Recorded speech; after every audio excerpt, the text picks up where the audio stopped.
శ్రీ గణేశాయ నమః. శ్రీ గురు దత్తాత్రేయ నమః. ఈ రోజున 2024 జనవరి రాశి ఫలాల్లో మీనరాశి వారి ఎలా ఉందో తెలుసుకుందాం. మీనరాశి పురావత 4వ పాదం, ఉత్తరభాద్ర 1, 2, 3, 4 పాదాలు, రేవతి 1, 2, 3, 4 పాదాలు మీనరాశులకు వస్తాయమ్మా. ఈ రాశిలో ఉన్న స్త్రీలకి పురుషులకి గ్రహ సంచారం బాగుంది, యోగదాయకంగా ఉంది. ఈ మాసం బాగుంది, అన్ని రకాలుగా అన్ని విధాల అన్ని రంగాల వారికి బాగుంది. అలాగే దంపతుల మధ్య కూడా బాగుంది, ప్రేమానురాగాలు ఉంటాయి. గతంలో ఏదన్నా చిన్న చిన్న మనస్పర్ధలు వచ్చి విడిపోతే మీరు కూడా కలుసుకోవడానికి అవకాశాలు కనిపిస్తున్నాయి. అలాగే బంధువర్గం వారు మిత్రవర్గం వారు కూడా మీకు సహాయ సహకారాలు అందిస్తారు. అలాగే పాత మిత్రులు కూడా కలుసుకుంటారు. ఈ మాసంలో మీకు వారితో సంభాషణ ఆహ్లాదకరంగా ఉంటుంది. అలాగే ఆహ్లాదకరమైన ప్రదేశాలకి ప్రయాణం చేస్తారు, దూర ప్రయాణాలు చేస్తారు, తీర్థయాత్రలు చేస్తారు. అయితే కొత్త వారు పరిచయం అవుతారు. కొత్త వాళ్ళతో చాలా జాగ్రత్తగా ఉండాలమ్మా. మీనరాశి వారు కొత్త వారు పరిచయం అవుతారు. వారితో కాస్త మాత్రం మీరు చాలా జాగ్రత్తగా ఉండాలి. వారు నమ్మి పత్రాలు, బంగారం, డబ్బు ఏది ఇవ్వద్దు, ఏది పెట్టద్దు. మీ సొంత విషయాలు చెప్పొద్దు. మీ స్వవిషయాలు ఎవరితో కూడా షేర్ చేసుకోవద్దు. మీ కుటుంబ సభ్యులు కూర్చొని షేర్ చేసుకోండి తప్ప బయట వెళ్తే ఎవరితో షేర్ చేసుకోండి. కొన్ని విషయాలు మాత్రం అనుభవించిన సలహా తీసుకోండి. కొన్ని విషయాల్లో అనుభవించిన సలహా తీసుకుంటే మంచిది మీరు. ఇకపోతే మీకు ఆరోగ్య విషయంలో మాత్రం చాలా జాగ్రత్తగా ఉండాలి. ఆరోగ్య విషయంలో జాగ్రత్తగా ఉండాలి. ప్రయాణ విషయంలో చాలా జాగ్రత్తగా ఉండాలి. ఏదన్నా ముఖ్యమైన ప్రయాణం చేసేటప్పుడు కాస్త ఒక నిమ్మకాయ గాలికి పెట్టుకుని దగ్గర ప్రయాణం చేస్తాం. మిగతా విషయాలన్నీ బాగున్నాయి. అలాగే వృత్తిపరంగా బాగుంది. ఎవరు ఏ వృత్తిలో సరే వృత్తిపరంగా రాణింపు ఉంటుంది మీకు. అంటే మీ టాలెంట్ ఏదైతే ఉందో ఆ టాలెంట్ బయటపడుతుంది మీకు చక్కగానే. మిమ్మల్ని గుర్తిస్తారు చక్కగానే, ఏ విధమైన అనుమానం లేదు. గుర్తింపు ఉంటుంది. మీరు ఒక మెట్టు ఎక్కుతారు పైకి. మీరు ఒక మెట్టు, ఒక స్టెప్ వేయడానికి మంచి అవకాశ సూచనలు కనిపిస్తున్నాయి. ఇకపోతే శుభకార్యాలు కాగలుగుతారు మీరు. మీ ఇంట్లోనే కొన్ని రకాలుగా శుభకార్యాలు అవ్వడానికి అవకాశాలు కనిపిస్తున్నాయి. అలాగే మీకు నూతన వస్త్ర ప్రాప్తి, వాహన యోగం కనిపిస్తుంది. ఏదో పాత వాహనం కొత్త వాహనం కొనుక్కోవడం, లేదా డైరెక్ట్గా కొత్త వాహనం కొనుక్కోవడం జరుగుతుంది. అలాగే శుభవార్తలు వింటారు. ఈ మాసం మీరు చక్కగా శుభవార్తలు వింటారు, దూర ప్రయాణం చేస్తారు, తీర్థయాత్రలు చేస్తారు. అలాగే మీరు ముఖ్యంగా ఏంటంటే కాస్త ప్రయాణ విషయంలో జాగ్రత్తగా ఉండాలి, పెట్టుబడి విషయం జాగ్రత్తగా ఉండాలి, ఆరోగ్య విషయం జాగ్రత్తగా ఉండాలి. అంతే. కొన్ని విషయాల్లో అనుభవించిన సలహా తీసుకుంటే మంచిది. అలాగే సంఘంలో పరపతి గౌరవం పెరుగుతుంది. సంఘంలో పరపతి గౌరవం పెరుగుతుంది. అలాగే మీరు కొన్ని సందర్భాల్లో మీరు ఇచ్చే సలహాలు సూచనలు కూడా వారికి పనిచేస్తుంది, ఇతరులకు పనిచేస్తుంది. కొన్ని సందర్భాల్లో మీరు ఇచ్చే సలహాలు సూచనలు ఇతరులకు పనిచేస్తుంది. ఏది ఏమైనా సరే ఈ రాశివారు కంగారు పడాల్సిన పని అయితే లేదండి. అప్పుడప్పుడు కొన్ని చిన్న చిన్న రుగ్మతులు ఉన్నా మీరు కంగారు పడొద్దు. అసలు మీకు బాగుంది, అడుగు ముందుకేయండి. ఏది పట్టించుకోవద్దు. తోసరాజు ఆటకట్టు ఏ సమస్య మిమ్మల్ని ఏం చేయలేదు. మీరు కష్టపడండి, ధైర్యంగా ఉండండి, మనోనిబ్బరంగా ఉండండి, మనోధైర్యంగా ఉండండి. అడుగు ముందుకు వేయండి, మీరు సక్సెస్ అవుతారు. ట్రై అగైన్ మళ్ళా ప్రయత్నం చేయండి. ప్రయత్నం ఆపొద్దు. అయితే ఏంటంటే ఒకటే, మీరు కరెక్ట్గా ఉండండి, నిదానంగా ఉండండి, ఓర్పు ఉండండి, ఆచితూచి మాట్లాడండి. ఎవరితో మాట్లాడేటప్పుడు ముఖ్యంగా గురువులతో, బ్రాహ్మణులతో, పెద్దవాళ్ళతో జాగ్రత్తగా ఉండండి. ఎవరి మీద ఏదైనా చెడు కామెంట్స్ చేయొద్దు, చెడుగా మాట్లాడొద్దు. ఎందుకంటే గురువులు బ్రాహ్మణులు దూషిస్తే వారు ఆగ్రహిస్తే మిమ్మల్ని ఎవరు ఏం చేయలేరు. భగవంతుడు కూడా రక్షించడం. అది మాత్రం గుర్తుపెట్టుకోండి. ఎవరితోనో మాట్లాడేటప్పుడు చాలా జాగ్రత్తగా మాట్లాడండి. లేదు కదా, చక్కగా సైలెంట్గా కూరుకోండి, అంతే. ఇకపోతే ఈ రాశిలో ఉన్న వారికి రియల్ ఎస్టేట్ రంగంలో వరకు బాగుంది. ప్రైవేట్ కాంట్రాక్టర్స్ కూడా బాగుంది. స్పెక్యులేషన్ లాభిస్తుంది. అలాగే మోటార్ ఫీల్డ్ వర్క్ బాగుంది. అలాగే రాజకీయ నాయకులకు బాగుందండి. రాజకీయ నాయకులు మాత్రం బాగుంది. మీరు చేపట్టే పనులు వ్యవహారాలు సక్సెస్ అవుతారు. అలాగే ప్రజలు మంచి గుర్తింపు తెచ్చుకుంటారు. మీరు కొన్ని పదవులు కూడా చేపట్టడానికి అవకాశాలు ఉన్నాయి. ఇక సినిమా, టీవీ వారికి కళాకారులు ఎవరైతే ఉన్నారో వారికి అన్ని డిపార్ట్మెంట్ వారికి కూడా బాగుంది. మంచి సువర్ణ అవకాశాలు వస్తాయి, మీకు అవార్డులు వస్తాయి, గౌరవ పురస్కారాలు లభిస్తాయి. కానీ అవకాశం ఉపయోగించుకోండి, కష్టపడండి అంతే.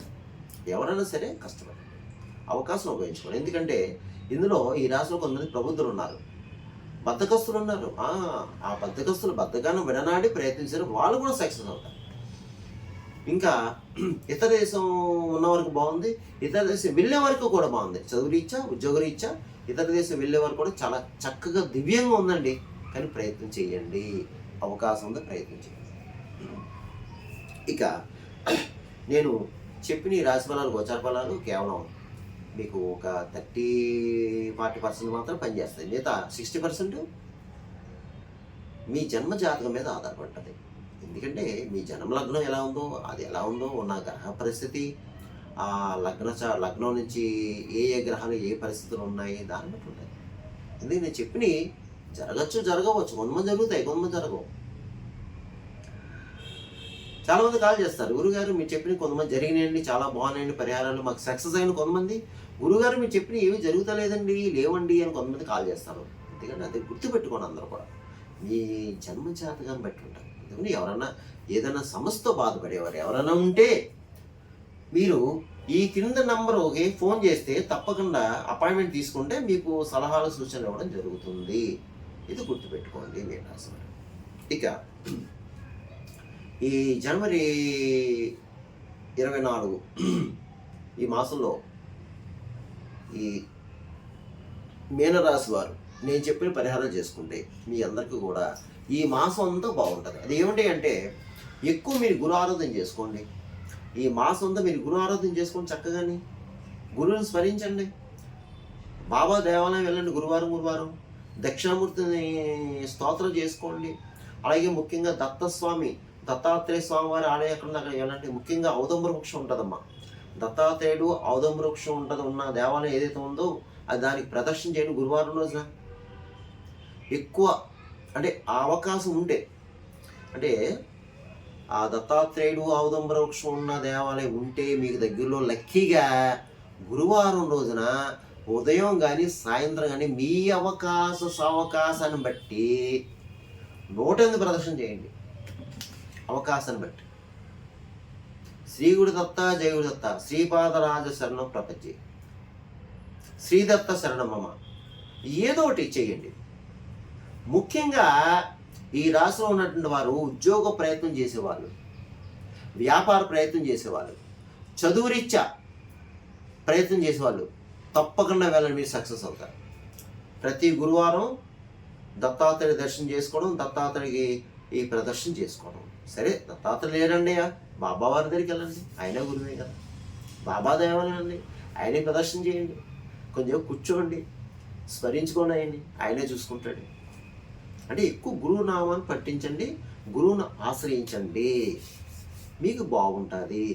మీకు కూడా టైం బాగుంది. ఇప్పుడు ఈ టైం బాగున్నప్పుడు ప్రయత్నం చేసుకోండి.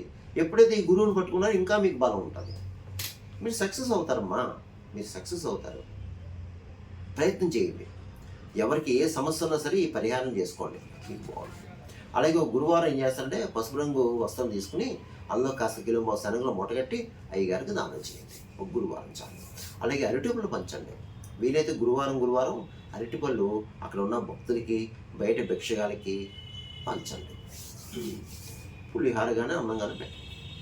ఇకపోతే మీకు బయట భిక్షగాళ్ళు ఉంటారు, భిక్షగాళ్ళు, ఫిజికల్ హ్యాండిక్రాఫ్ట్స్, ఈ గుడ్డివారు, ఇలాంటి వాళ్ళు ఉంటారమ్మా. వాళ్ళకుంటే తప్పనిసరిగా మీరు ఏ రోజైనా సరే వారికి వీలైతే ఆహారం పెట్టండి, కాస్త కడుపు నింపండి అమ్మా, భోజనం పెట్టండి, లేదా అరటిపండు పెట్టండి, లేదా బ్రెడ్ పెట్టండి, లేదా బిస్కెట్ ప్యాకెట్ ఇవ్వండి. ఏదైనా సరే ఎంతో కొంత దానాన్ని ఇవ్వండి. అలాగే పారిశుద్ధ కార్మికులు, వాళ్ళు మీకు తారసపడుతున్నారు, పారిశుద్ధ కార్మికులు, వాళ్ళు కూడా సేమ్ ఇలాగే చేయండి ఏమో. అలాగే గోవుకు ఆహారం పెట్టండి, గడ్డి వేయండి అవకాశం ఉన్నప్పుడు. పావురాలు ఉన్న ప్రదేశాల్లో జొన్నలు వేయండి. అలాగే కాకులు పిచ్చుకలు ఉన్న ప్రదేశంలో కాకులకి దీపన్నం పెట్టండి, పిచ్చుకలు ధాన్యం వేయండి. అలాగే కుక్కలు బిస్కెట్లు వేయండి, బ్రెడ్ పెట్టండి. ముఖ్యంగా నల్లకొక్క కనిపిస్తే వాళ్ళకి ఏమైనా పెట్టండి, అంటే మీ అవకాశాన్ని బట్టి. ఎప్పుడైనా సరే నల్లకొక్క కనిపిస్తే అవకాశం ఉంటే బిస్కెట్ బ్రెడ్ పెట్టండి. కాలభైరవుడు ఏ నర్సలు ఉన్నారు కదమ్మా, అన్నీ మీకు పనిచేస్తుంది. అలాగే మీరు ఏదైనా గురుక్షేత్రం దర్శించుకోండి. ఏదైనా గురుక్షేత్రం అంటే గానగాపురం కానీ, మా పిఠాపురం కానీ, అలా లేదంటే దక్షిణామూర్తి కోటప్పకొండ, అలాగే ద్రాక్షారామం, లేదంటే షిరిడి, అవకాశం ఉన్నవారు షిరిడి, శనిసింగనాపురం దగ్గర, ఇలా అవకాశం ఉన్నవారు ఏదన్నా క్షేత్రం దర్శించుకోండి. ఇంకా అవకాశం ఏమన్నా ఊళ్ళోనే మీ అవకాశం బట్టి చేసుకోండి. అందువల్ల మీరు ఎవరైనా ఈ రాశి వారు ఎక్కువ బాధపడుతుంటే, సకల శత్రు రోగ రుణ బాధలతో మీరు బాధపడుతుంటే శివాలయంలో సోమవారం రుద్రాభిషేకం చేయించుకోండి. శివాలయంలో రుద్రాభిషేకం చేయించుకోండి మీ అవకాశం బట్టి. ముఖ్యంగా శివాలయంలో అభిషేకం ఉదయం సోమవారం రోజున ఉదయం 7:30 నుంచి 9 గంటల మధ్య రావుకాల టైంలో వెళ్ళడం, చండీ ప్రదర్శన చేయటం, అలాగే అక్కడ ఓం నమః శివాయ మంత్రం చేసుకోవడం, శివాలయాలు అభిషేకం చేయించుకోవడం, ఇవన్నీ చేయండి. గంటన్నరలో మీకు బాగుంటుంది. అలాగే పక్కన అమ్మవారు ఉంటారు, అమ్మవారు కుంకుమ పూజ చేయించుకోండి. అలాగే శివాలయంలో ఆ అయ్యగారికి స్వయంపాకం దానం చేయండి. బియ్యం, ఉప్పు, పప్పు యథాశక్తి దక్షిణ మీ అవకాశం బట్టి ఇవ్వండి, చాలు. అంతే. ప్రతిరోజు నవగ్రహ స్తోత్రం చదువుకోండి. ధైర్యం ఉండడం మీన రాశి వారు ఏ ఇబ్బంది లేదు, మీకు బాగుంది. ఏది ఉన్నా సరే తోసరి ఆటకట్టు. పరిస్థితుల్ని అన్వయం చేసుకుని అర్థం చేసుకోండి, అడుగు వేయండి. అంతే. అదే పనిగా అదే పట్టుకుని ఏలపడకండి. నే పట్టిన కొందేళ్ళకి 3 కాళ్ళని పట్టకండి. ఏది ఎప్పుడు జరగాలో అప్పుడు జరుగుతుంది. మీరు ముందు ప్రయత్నం చేయండి, ఫలితం భగవంతుడు ఇస్తాడు. ముందు మనం ధర్మంగా ఉండాలి. అది మాత్రం గుర్తుపెట్టుకోండి. మీరు ఏ కంగారు పడద్దు. మీకు ఏ కష్టం వచ్చినా, ఏ అనుమానం వచ్చినా, ఏ సమస్య ఉన్నా నాకు కాల్ చేయండి. కింద నెంబర్ ఉంది, నాకు కాల్ చేయండి. మీకు సలహాలు సూచనలు ఇవ్వడం జరుగుతుంది. మా ఆఫీస్ కాల్ చేయండి, అపాయింట్మెంట్ తీసుకోండి. మీకు ఏమన్నా కావాలండి, నో ప్రాబ్లం. సరే అయితే అందుగురించి అలా చేసుకోండి. మీకు అందరికి మేలు జరుగుతుంది, మంచి జరుగుతుంది. సర్వేజన సుఖం భవంతు, శుభం భవంతు, స్వస్తి.